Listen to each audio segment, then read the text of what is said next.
नाज़रीन अस्सलामु अलैकुम वरहमतुल्लाहि वबरकातुह। सीधी बात के ताज़ा प्राइम टाइम में आप लोगों का इस्तकबाल है। नाज़रीन, मैं अंसार अज़ीज़ नदवी आज आप लोगों के सामने कुछ अहम तरीन ख़बरें और फिर उस पर तबसरा पेश करूँगा। पहली तो बात यह कि IMA बहरान के पीछे शहर बेंगलुरु के शिवाजी नगर से वाबस्ता कांग्रेस के रुकन असम्बली रोशन बेग के हाथ होने का खदशात ज़ाहिर किए जा रहे थे और ख़ुद मंसूर ने उन पर 400 करोड़ रुपया जो है ऐंठने का इल्ज़ाम भी लगाया था। लिहाजा उनको कल हिरासत में लिया गया था। उस सिलसिले में मैं आपको तफसीलात सुनाऊंगा। और साथ ही उत्तर प्रदेश के फतेहपुर में एक मरतबा एक मदरसे को गोश्त के नाम पर नजर आतिश कर दिया गया है। अफसोसनाक वारदात पेश आई है। मुंबई में एक इमारत मुंहदम होने की वजह से यहाँ पर 50 लोगों के मलबे में फंसे होने का खदशा है और कई लोगों की जान जाने की भी खबरें मौसूल हो रही हैं। और दूसरी जानिब लश्कर तैयबा से जुड़े होने के इल्ज़ाम में बंद एक शख्स ने रिहा होने के बाद कहा कि NIA के मशवरे पर उसने जो है इल्ज़ाम कबूल कर लिया था कि उसका ताल्लुक़ लश्कर तैयबा से है। उन्होंने जेल से रिहा होने के बाद इस बात का खुलासा किया है। इसके बाद पाकिस्तान का एयर स्पेस बंद होने से हिंदुस्तान को 550 करोड़ का नुकसान हुआ। इन सारी चीज़ों पर मैं तफसीली रोशनी डालूंगा और तबसरा करूंगा। उससे पहले मैं आप लोगों से दरख्वास्त कर लूँ कि हमारी इस प्राइम टाइम के लिंक्स को ज़रूर लोगों तक पहुँचाएँ, दूसरों तक पहुँचाएँ, जितने अपने अहबाब हो सकते हैं उन तक पहुँचाएँ। और जिन लोगों ने आपके दोस्तों अहबाब में, ख़ानदान में और आपके घर वालों में जिन लोगों ने अभी तक हमारे चैनल को सब्सक्राइब नहीं किया है उनको सब्सक्राइब करवाएँ और ख़ुद भी सब्सक्राइब करें। बैकअप नाज़रीन, सबसे पहले बात करते हैं IMA बहरान के सिलसिले में। IMA घपले की तफ्तीश कर रही खुसूसी तफ्तीश टीम SIT ने कर्नाटक के कांग्रेस के रुकन असम्बली रोशन बेग को हिरासत में लेकर 12 घंटे की पूछगिछ के बाद आज यानी मंगल को रिहा कर दिया गया है। ये UNI ने इसकी रिपोर्ट की है। UNI की रिपोर्ट के मुताबिक कांग्रेस के रुकन असम्बली और साबिक वजीर रोशन बेग को पीर को SIT ने केम्पेगौड़ा बैनुल अक़वामी हवाई अड्डे पर उस वक्त हिरासत में लिया जब वो एक खुसूसी तैयारे से मुंबई जाने की कोशिश कर रहे थे। बाज़ ज़राए के मुताबिक पुणे जाने की कोशिश कर रहे थे। उस वक्त उनके साथ दीगर कुछ लीडरान भी मौजूद थे। SIT ने उन्हें इस मामले में 19 जुलाई को बयान दर्ज कराने की हिदायत दी है।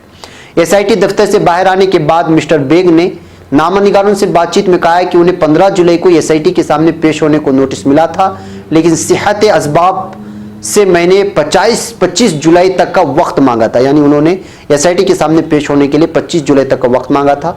उन्होंने उनकी दरख्वास्त ठुकराते हुए हिरासत में ले लिया।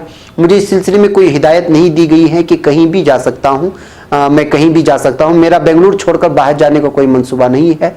SIT का मुझे हिरासत में लेना उनका मानना है कि वो एक सियासी साजिश है।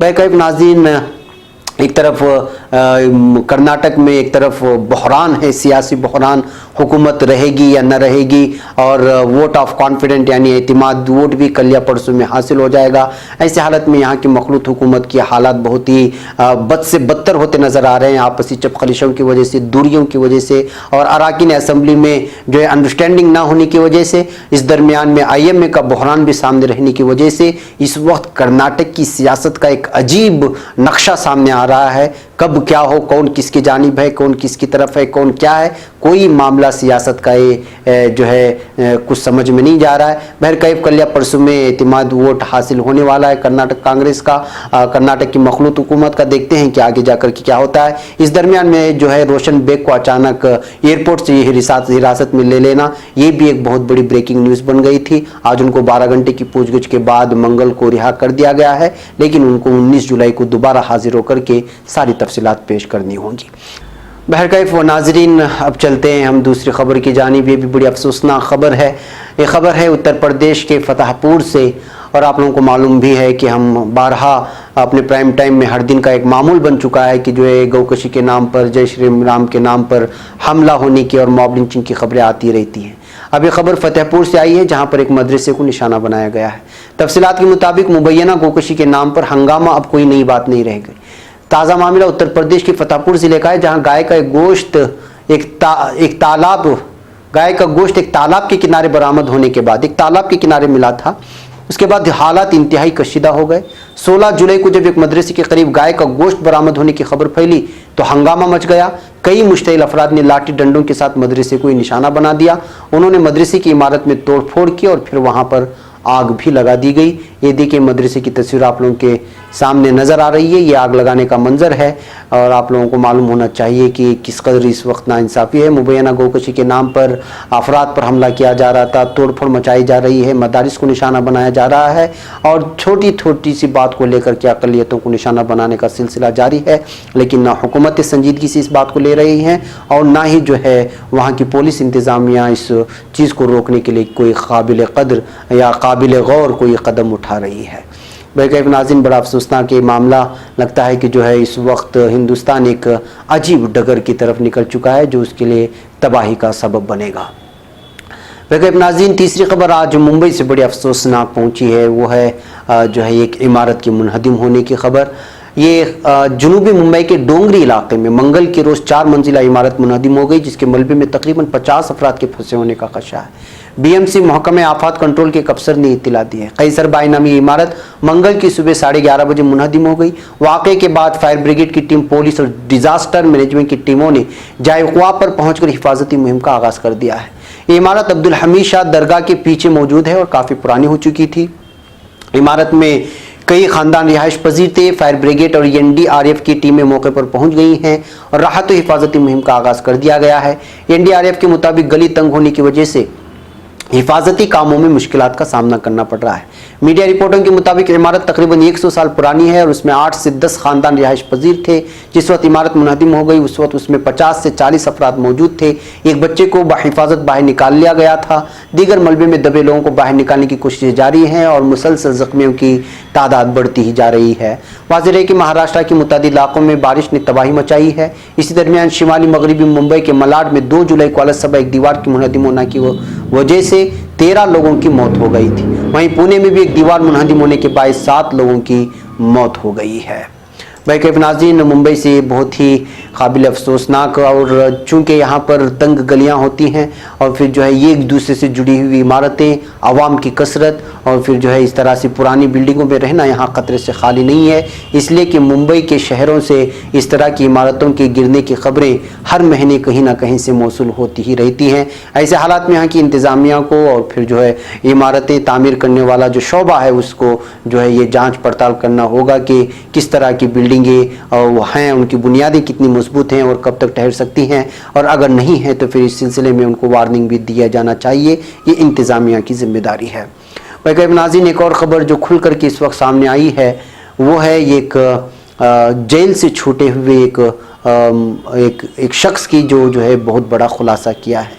लश्कर तैयबा यानी LET से जुड़े होने के इल्ज़ाम में गिरफ्तार किए गए 5 लोगों ने 2 साल पहले मुंबई की एक अदालत में अपना जुर्म कबूल कर लिया था। इंडियन एक्सप्रेस के मुताबिक 7 साल जेल की सज़ा काटने के बाद इस महीने जमानत पर रिहा होने वाले मोहम्मद इरफान गौस उन 5 लोगों में से एक है। तलोजा जेल से छूटने के बाद इसने दावा किया है कि वो बेकसूर थे और लंबी समाअत से बचने और अपनी फैमिली को बिगड़ते इक्तिसादी हालात से बचाने के लिए उन्होंने जबरन या फिर अज़्ब खुद जुर्म कबूल कर लिया था। पिछले हफ्ते गौस को जमानत देते हुए बॉम्बे हाईकोर्ट ने कहा, पहली नज़र में इस सतह पर हमारा ख्याल ये है कि हमारे सामने जो सबूत मुहैया कराए गए हैं वो इस बात की मुनासिब बुनियाद नहीं पेश करते हैं कि अपील कुनंदा यानी मुलजिम नंबर 4 यानी गौस के खिलाफ लगाए गए इल्ज़ाम सही है। महाराष्ट्र ATS ने गौस समेत 5 लोगों के खिलाफ UAPA IPC और आर्म्स एक्ट के तहत चार्जशीट दाखिल किया था। साल 2013 में मामला NIA को सौंप दिया गया था। 32 साल गौस ने कहा, NIA ने हमसे कहा कि बेंगलुरु में इसी तरह के इल्ज़ाम में कुछ मुलजिमीन ने ख़ास अदालत के सामने अपना जुर्म कबूल कर लिया और उनको 5 साल जेल की सज़ा मिली। NIA ने मशवरा दिया कि हम जुर्म कबूल करने के बारे में गौर करेंगे। उन्होंने कहा, हमने जुर्म कबूल करने का फैसला किया और NIA से दरख्वास्त की कि वो अदालत से हमें 5 साल की सज़ा देने की दरख्वास्त करे क्योंकि वो वक्त हम पहले ही जेल में गुजार चुके थे। उन्होंने मजीद कहा, हमारे पास जुर्म कबूल करने के अलावा कोई चारा नहीं था। ऐसा इसलिए नहीं था कि हम मुजरिम थे बल्कि हमें कोई अंदाज़ा नहीं था कि हमारा मुकदमा कब ख़त्म होगा। हमें अपनी फैमिली की देखभाल करनी थी। हालात बिगड़ते जा रहे थे।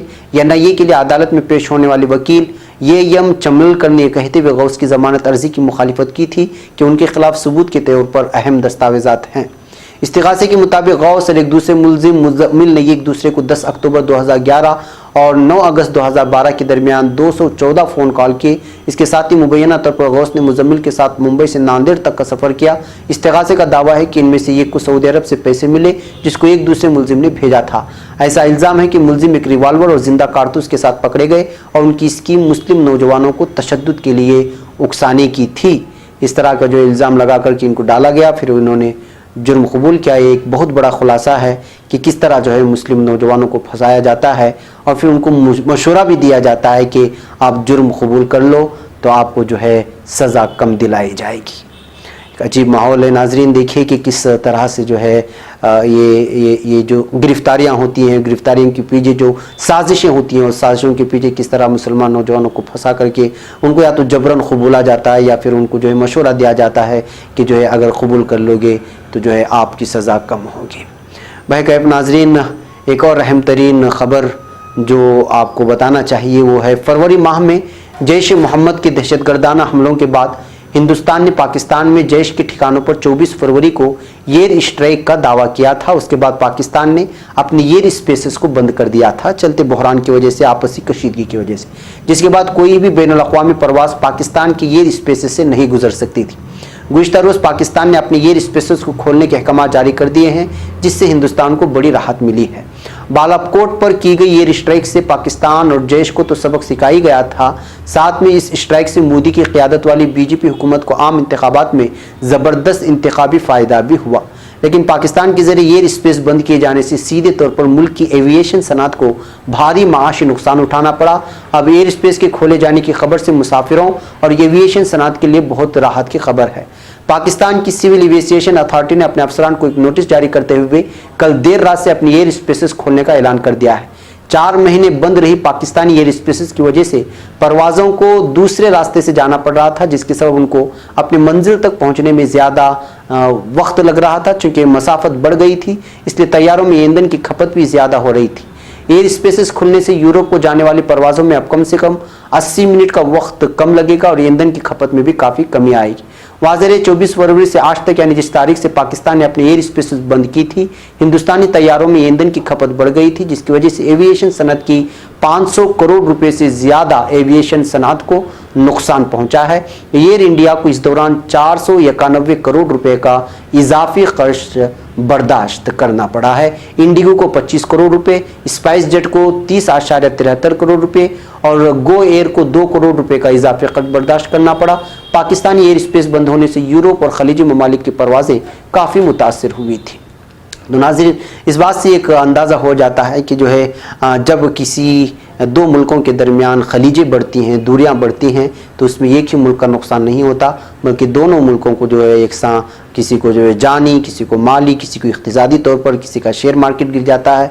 अजीब किस्म की जो है एक इक़्तिसादी हालात होते हैं जो दोनों को उनके नुकसानात बर्दाश्त करने पड़ते हैं। भाई नाज़रीन, आज के हमारे प्राइम टाइम में इतना ही। कल इंशाल्लाह फिर आपसे किसी और उन्वानात के साथ मुलाकात होगी। तब तक के लिए इजाज़त दें। अस्सलामु अलैकुम व रहमतुल्लाहि व बरकातहू।